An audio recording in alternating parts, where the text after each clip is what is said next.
Once again, I have to correct conservatives on an economic point. Here, somebody saying that, well, there's inflation and that's a tax on it. No, it's not. Okay. So I wrote a little article on Medium. I'm just going to read it to you now. Will somebody, it's called Inflation is Not a Tax. Will somebody please explain to conservatives and other Democrats that only taxation is taxation? The nonsense of claiming inflation as taxation crept in during the Carter era and has been propagated ever since. I am sick of sounding like a broken record debunking it. Point number one, money is a numeraire. It has no value in and of itself. Point two, consequently, you can never expect the money you hold to have any value. It is purely a medium of exchange, not a store of value. Point three, if you want a store of value, buy an asset. Point four, don't expect old currency denominated contracts to retain value. Point number five, if your wages do not keep up with inflation, feel free to renegotiate them with your employer or seek another contract. Don't make stupid remarks about being taxed by inflation. They are simply not true. Point six, if your labor contracts are not flexible enough to handle inflation, or if you are not at liberty to renegotiate their terms, then address the flaws directly or rail at public officials who have relegated you to serfdom. Do not expect any of us to respect your opinions when you speak economic nonsense. Point seven, again, inflation is not a tax.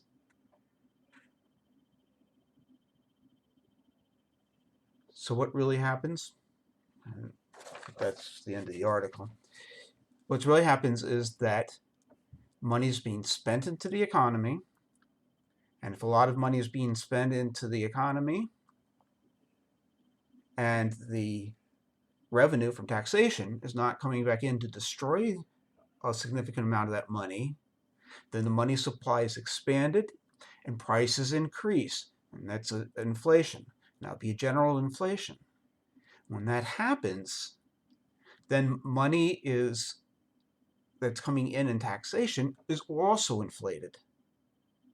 And so this additional money that comes in by way of taxation because of inflation being higher, not the rate's the same, but it's a greater amount of revenue that's coming in at the same tax rates, then that is decreasing the money supply and bringing the system back into balance.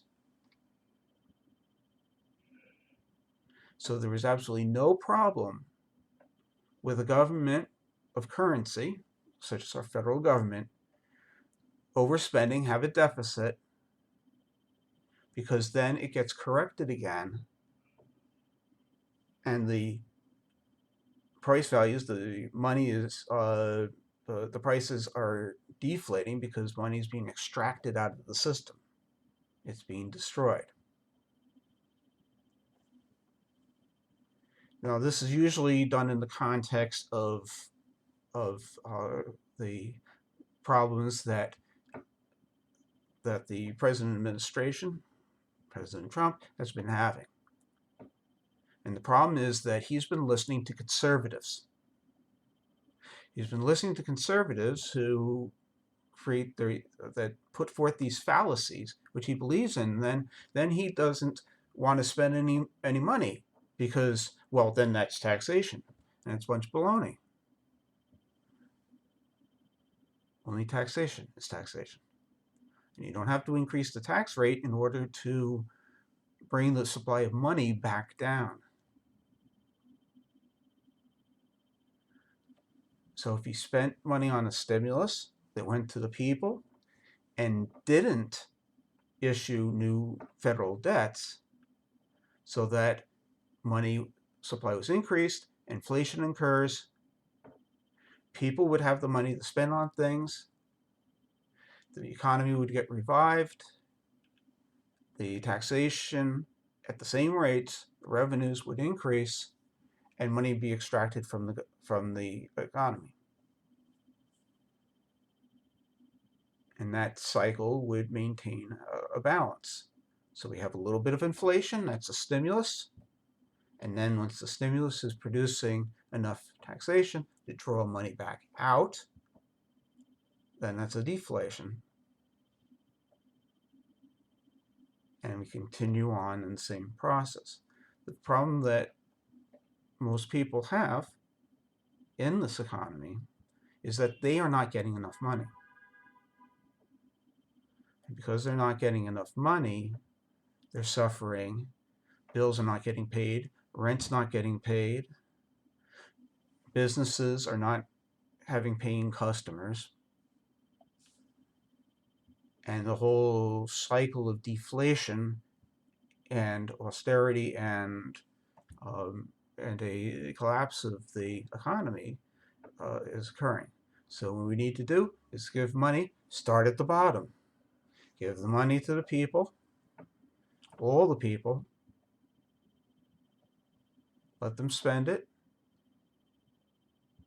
create a stimulus by virtue of the inflation that's caused by them spending this additional money into the economy.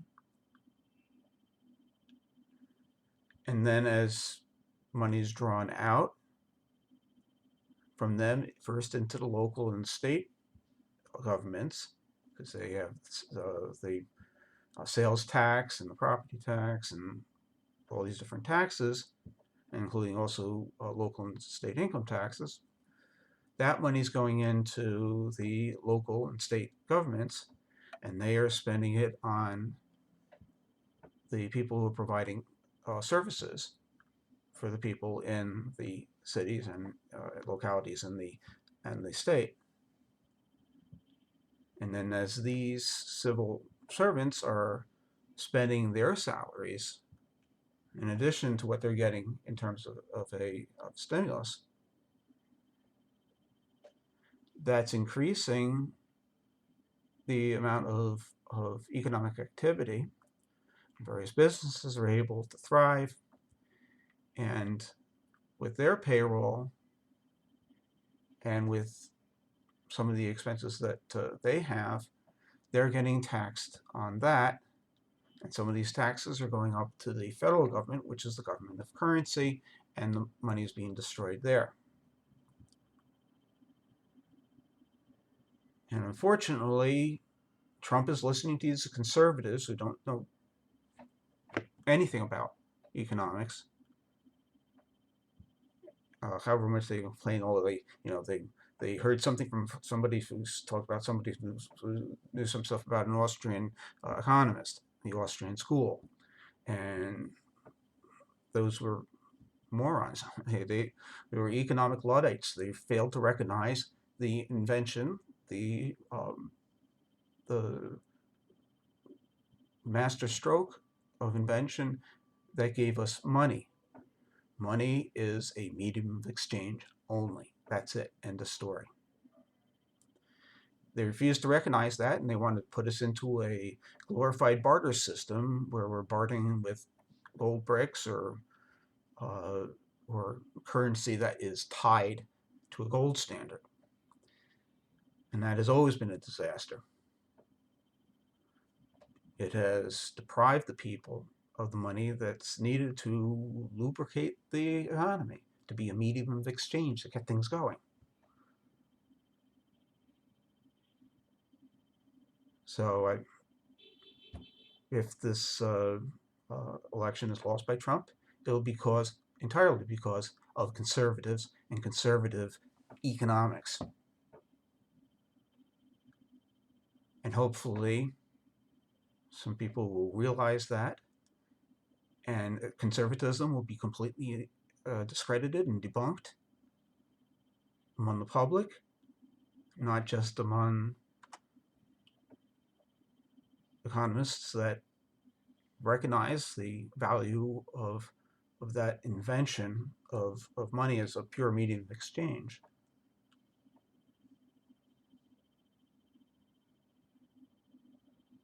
And later presidents will not be averse to providing the people the money they need in order to survive, so giving them a survival income. And we can finally get rid of these conservatives, kick them out of the Republican Party because they have no business being in there.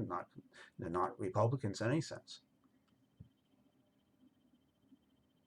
And their policies have been a disaster. I should point out that the only policy that Reagan did that was not a disaster was the one that I publicly pressured him to do, to expedite the end of Regulation Q.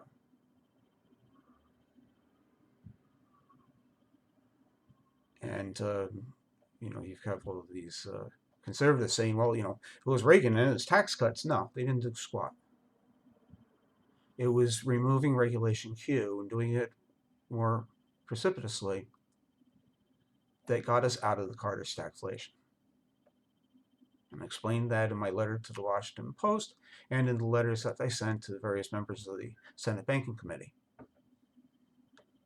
This was back in 1981, shortly after Reagan took office.